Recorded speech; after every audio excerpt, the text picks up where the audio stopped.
Growing My Grandpa is a body horror game published and developed by indie developer Yames.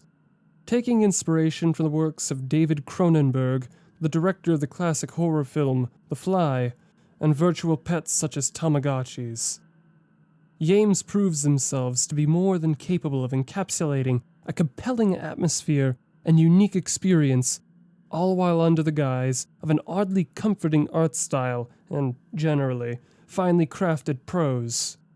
More from this talented artist can be expected in the future, as this is the second entry in a new collection of titles they are creating. As for the game itself, Growing My Grandpa's premise is in the title. We will grow our grandpa. This will make sense shortly. The reasoning of which does correlate to our previous discussion revolving around the topic of imaginary friends. The character we play as in Growing My Grandpa, Adrian, has been faced with trauma after moving to a new home, a home previously owned by her grandfather. Her parents, although well-educated and of prestigious backgrounds, continuously fight and send their daughter to the basement when she makes an attempt to intervene. Between both mother and father, there is no meaningful, positive interactions they have with their daughter. She, at her core, is broken by the bickering of neglectful parents.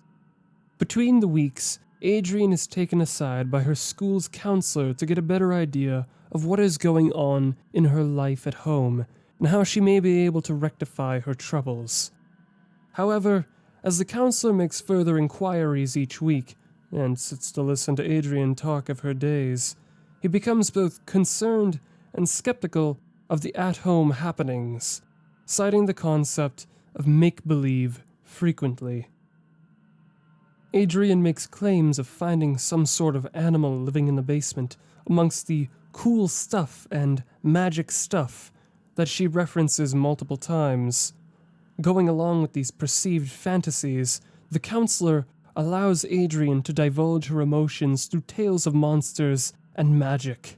From this point onward, the counselor records her stories for us to experience.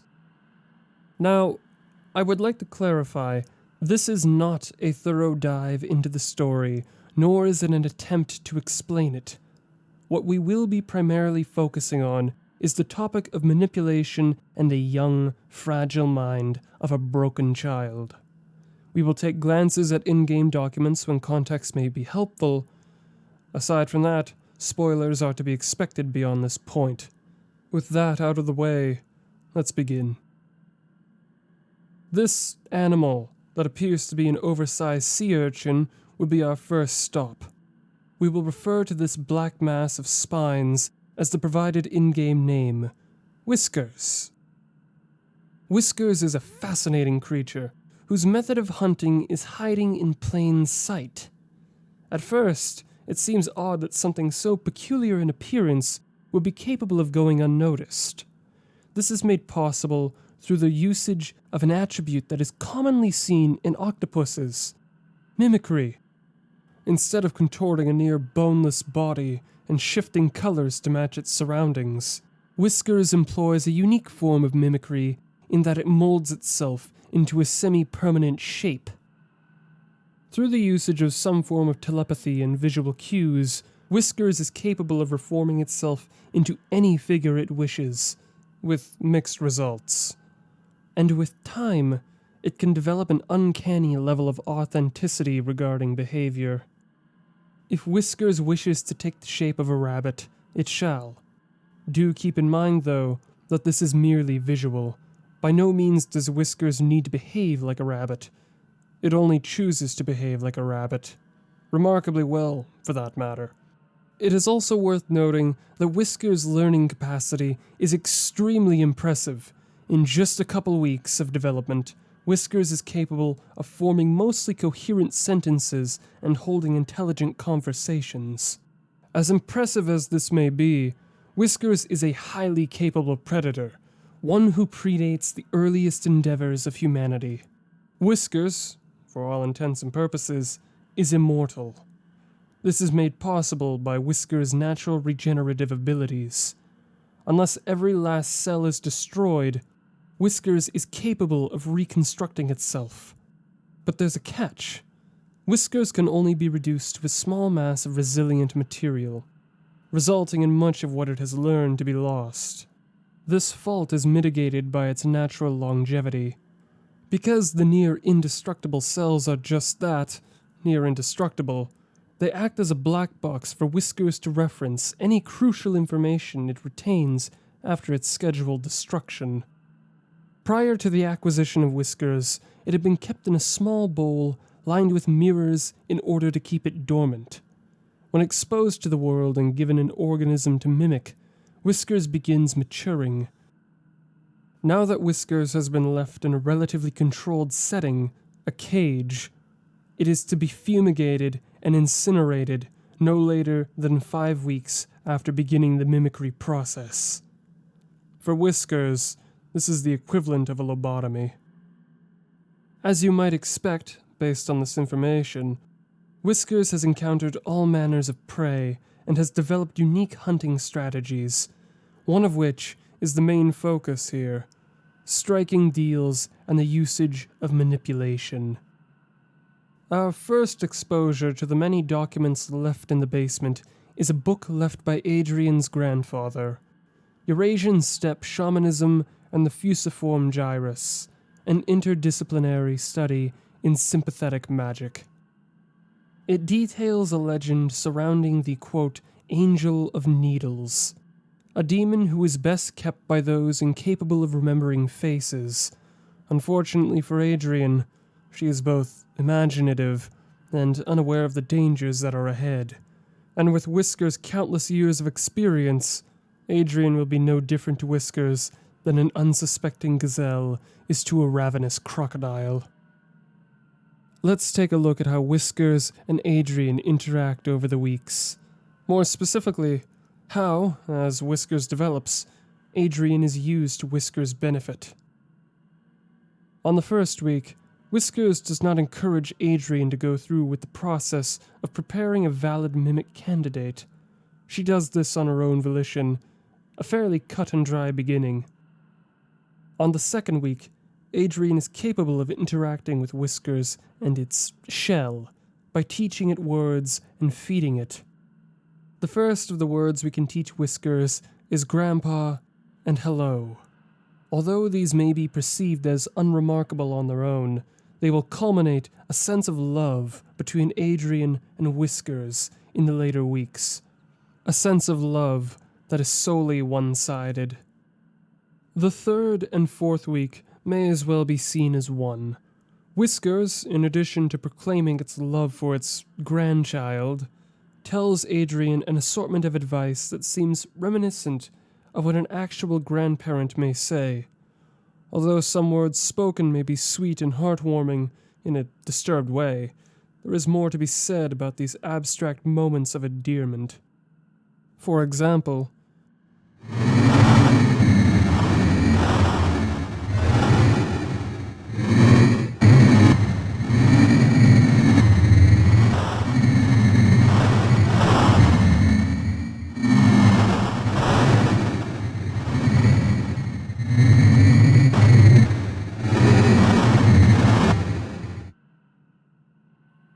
this somewhat vague statement does have purpose behind it.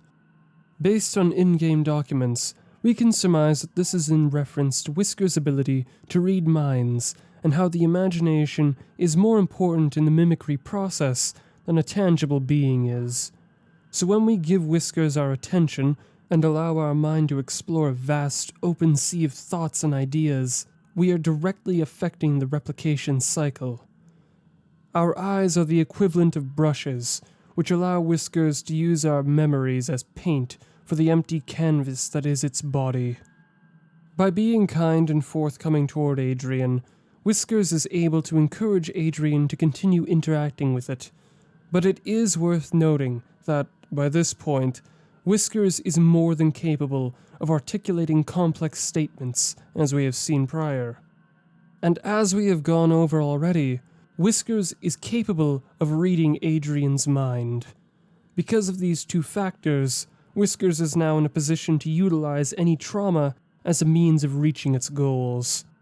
Specifically, Adrian's wish for her parents to care and love her, a deal with which Whiskers sees many benefits. Whiskers gives Adrian information regarding a biohazard bin and a locked cabinet drawer that may have some items of note. A picture of both our mother and father. Like we had done before with the doll and picture of our grandfather, we offer them to Whiskers as totems or symbols. There are some prerequisites that we have to meet in order to fulfill our end of the bargain we have unknowingly walked into. Feed Whiskers meat of any kind. I will spare you the repulsive details. Now, with Whiskers fed, it extends a proboscis for us to interact with. Our options are limited as to what we may do here. Grab it or ignore it. As any sane person would do, we grab hold of the needle-like appendage and allow it to feed on our blood as sacrifice. Only then will Whiskers accept our totems with promises of our wish being fulfilled. As an unwitting and curious child, we end the week, blind to what the outcome may be.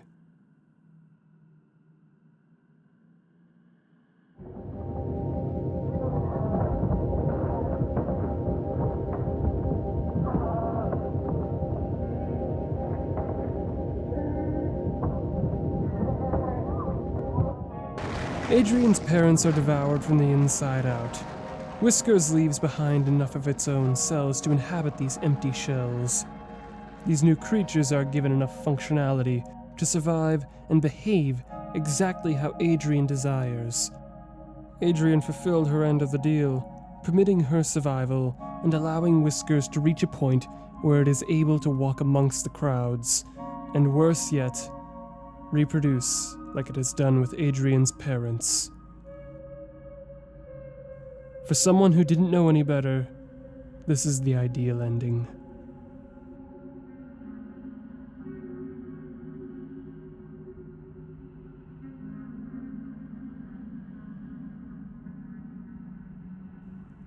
This was a slightly different format than previous essays.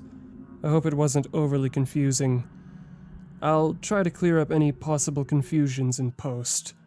These past 2 weeks have been rather busy for me, but there is something I'm thoroughly looking forward to.